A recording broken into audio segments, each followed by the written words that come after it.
सदाचारो उपदेश। सदाचार प्लस उपदेश अर्थात सदाचार का उपदेश।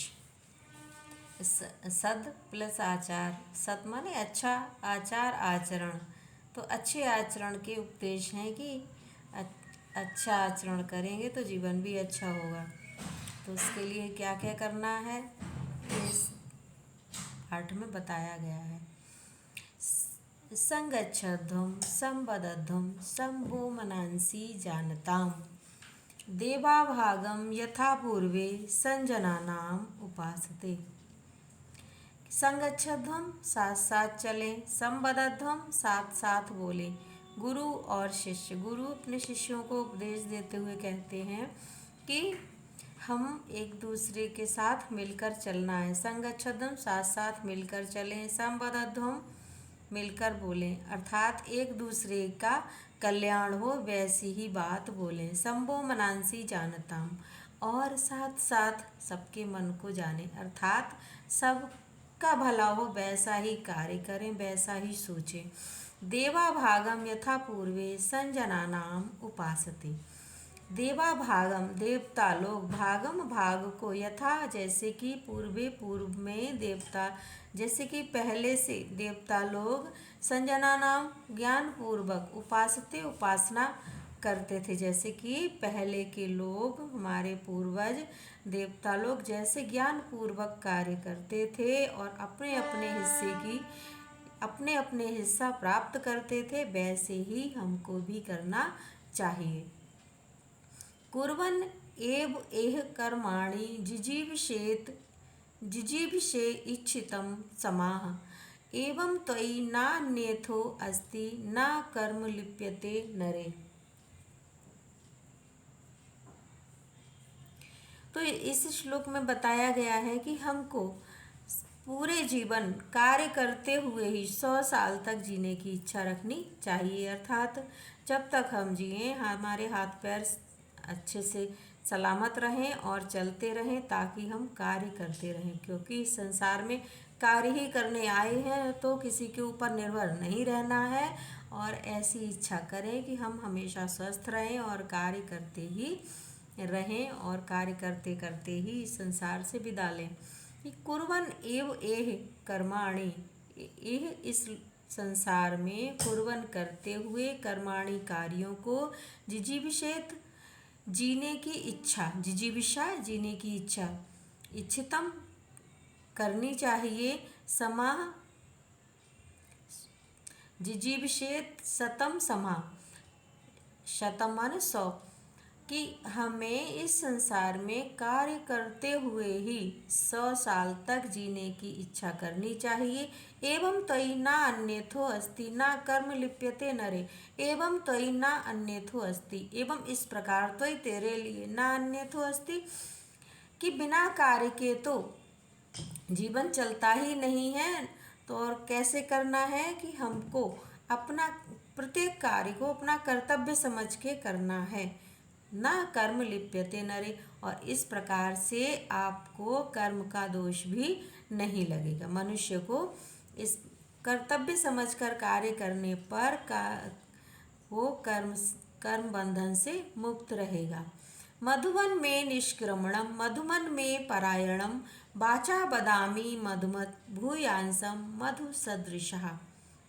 इस श्लोक में ईश्वर से प्रार्थना की गई है कि मैं पूरा का पूरा बहुत अच्छा बन जाऊं हे ईश्वर। मधुमन में माने मेरा, मधुवत मधुर, निष्क्रमणम निकलना, मेरा निकलना भी मधुर हो बे, अर्थात मैं कभी किसी कार्य से घर से निकलूं तो वो मेरा कार्य पूरा हो, तो यही सोच कर निकलूं कि मैं जो काम से जा रहा हूँ पूरा ही होगा, तो इस तरह मेरा निकलना मधुर हो। मधुमन में परायणम, किसी कार्य का आरंभ में ना मेरा अच्छा हो और परायणम समाप्ति भी मेरे किसी कार्य की अच्छी हो।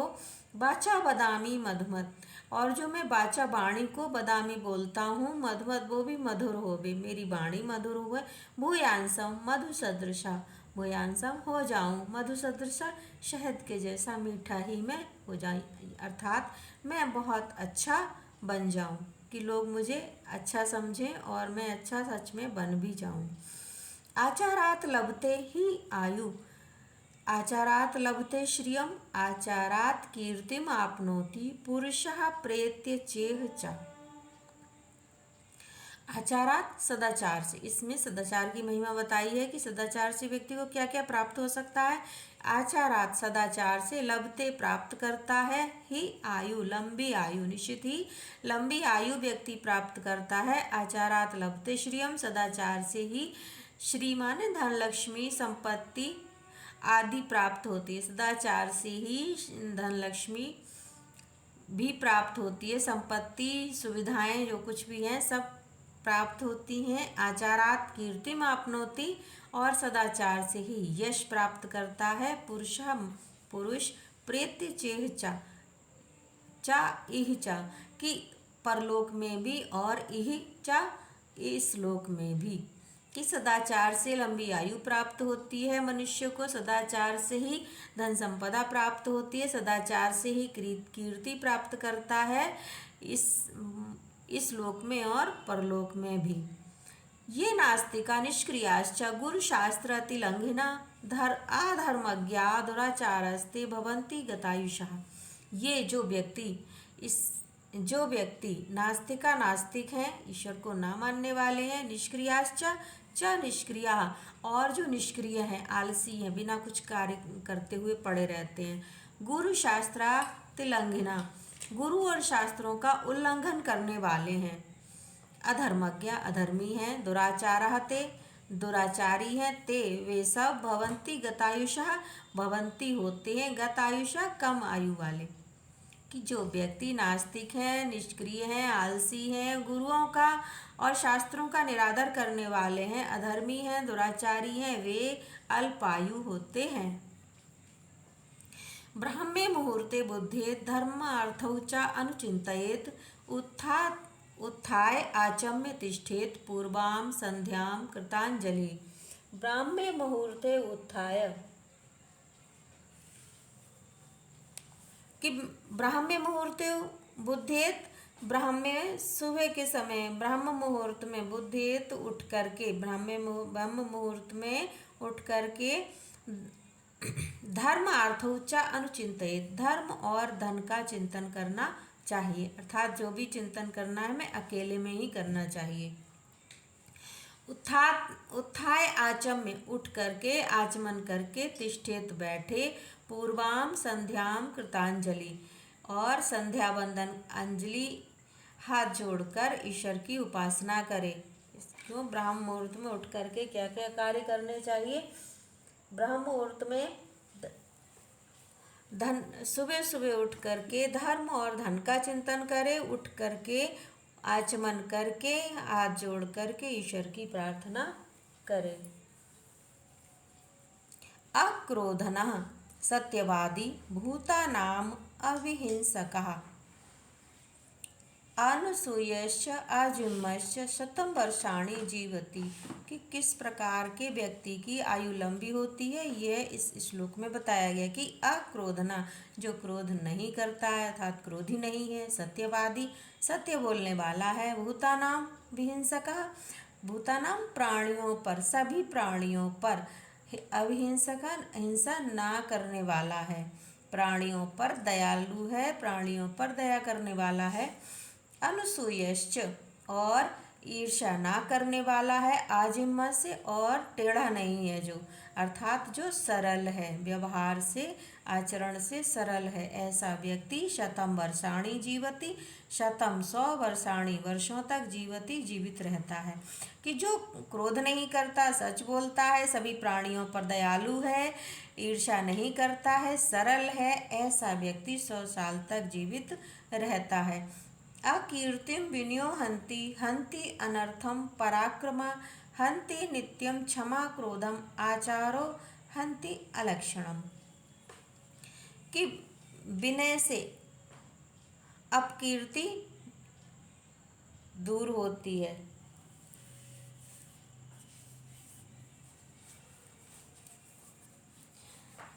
विनय से अपकीर्ति दूर होती है, हंति अनर्थम पराक्रमा और परिश्रम से बुराइयां, अनर्थम गरीबी दूर होती है, परिश्रम से गरीबी दूर होती है। हन्ति नित्यम क्षमा क्रोधम, और हन्ति दूर होती है नित्यम हमेशा ही क्षमा से क्रोध, क्षमा क्रोध को दूर करती है। आचारो सदाचार से हन्ति अलक्षणम, और सदाचार से बुराइयां दूर होती हैं। अभिवादनशीलस्य नित्यं वृद्धोपसेविनः चत्वारि तस्य वर्धन्ते आयुर्विद्या यशो बलम। इसमें बताया है कि हमें अपने बुजुर्गों का सम्मान करने से क्या क्या मिलता है। अगर करेंगे तो पाएंगे, नहीं करेंगे तो उस चीज़ से हम वंचित रह जाएंगे।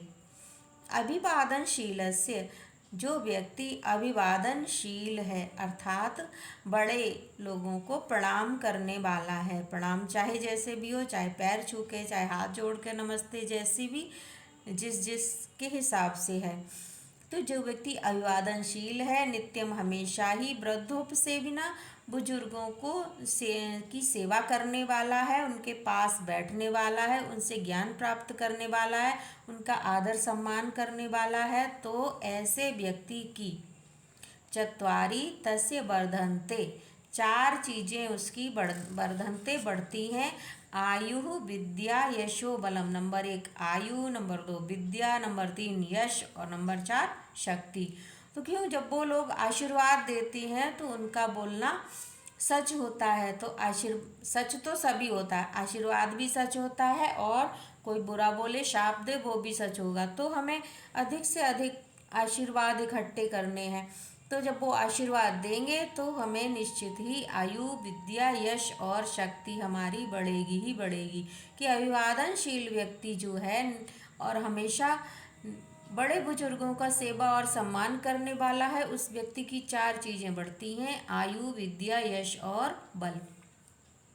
व्रतम यत्नेन संरक्षेद वित्तम आयाति याति च, अक्षीणो वित्ततः क्षीणो व्रततस्तु हतो हतः।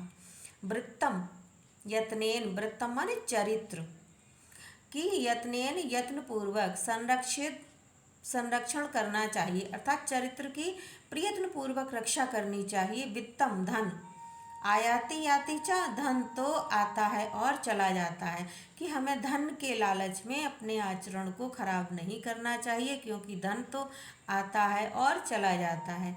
अक्षीणो वित्ततः क्षीणो, अक्षीणो कुछ भी नष्ट नहीं होता है, वित्तता क्षीणो धन नष्ट हो जाता है, वित्तता क्षीणो धन नष्ट हो जाता है, तो अक्षीणो कुछ भी नष्ट नहीं होता।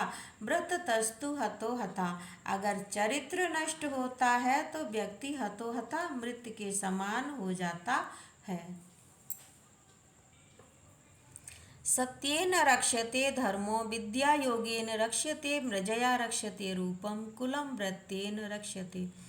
इसमें श्लोक में बताया गया है कि किस किस चीज़ से किस किस चीज़ की रक्षा होती है। तो सत्येन रक्ष्यते धर्मो, सत्येन सत्य के द्वारा, रक्ष्यते रक्षा की जाती है, धर्मो धर्म की, अर्थात धर्म सत्य पर आचरण करने से ही रक्षित होता है। विद्या योगेन रक्ष्यते, विद्या योग के द्वारा रक्षते रक्षा की जाती है। योग अर्थात मिलना, जुड़ना, विद्या के साथ अगर आप जुड़े रहेंगे तो विद्या आपके साथ जुड़ी रहेगी। आप विद्या का स्मरण नहीं करेंगे, विद्या भी आपको भूल जाएगी। तो विद्या के साथ जुड़ने से ही उसकी रक्षा हो पाती है, अर्थात जो कि हमने ज्ञान प्राप्त किया है हम उसे बार बार रिवीजन करते रहें, स्मरण करते रहें। अगर ऐसा नहीं करेंगे तो वो ज्ञान हमारे पास से चला जाएगा निश्चित ही। मृजया रक्ष्यते रूपम, मृजया साफ सफाई से, रक्ष्यते रक्षा की जाती है, रूपम रूप की रक्षा साफ सफाई करने से ही होती है। कुलम व्रतेन रक्ष्यते, और कुल की रक्षा व्रतेन आचरण से, अच्छे आचरण से कुल की रक्षा होती है। श्रूयताम धर्म सर्वस्वम श्रुत्वा च अपि अवधार्यताम, आत्मनः प्रतिकूलानि परेषां न समाचरेत्। श्रूयताम सुनिए, धर्म सर्वस्वम सभी की बात, सभी धर्मों की बात सुनिए, श्रुत्वा सुन करके, च और सुन करके, अपि अवधार्यताम जो कुछ आपके कल्याण की बातें हैं उनको आप अपने जीवन में उतार लीजिए। यहाँ कह रहे हैं कि आप सबकी बात सुनिए और सुन करके जो आपके अनुकूल है उस अच्छी चीज़ को आप स्वीकार कर लीजिए, अपने आचरण में लाइए। आत्मनः प्रतिकूलानि, परंतु जो आत्मना खुद के लिए प्रतिकूलानि अच्छा नहीं है, परेशान न समाचरित, परेशान दूसरों के प्रति भी ना नहीं समाचरित, आचरण नहीं करना चाहिए। जो हमारे लिए अच्छा नहीं है वैसा आचरण दूसरे के प्रति भी नहीं करना चाहिए।